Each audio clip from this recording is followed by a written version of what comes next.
দেশের সুন্দরতম স্থানের ভিতরে কয়েকটি স্থানের ভিতরে একটি স্থান এই ত্রিমোহনার, এই যা চাঁদপুরের মূলহেড।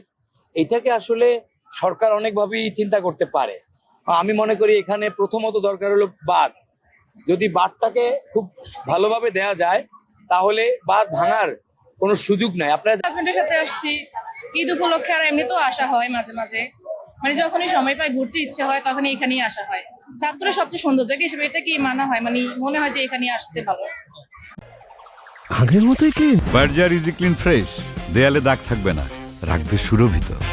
এখানে আসলে একটা হিস্টোরিক্যাল প্লেস। এখানে তিন নদীর মোহনায় অনেক সুন্দর হাওয়া বয়, বাতাস বয়।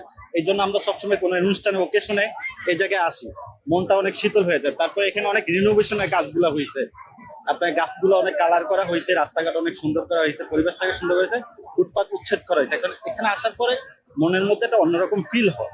আমরা চাঁদপুরেই থাকি, এখানে সবসময় আসি। আর ঈদ উপলক্ষে আমরা ফ্যামিলি নিয়ে ঘুরতে আসছি, বাচ্চাদেরকে নিয়ে। সুন্দর একটা জায়গা, ভালো লাগছে। আমি ঢাকা থেকে আসছি। চাঁদপুরের পরিবেশটা আসলে অনেক সুন্দর, অনেক মনোরম পরিবেশ।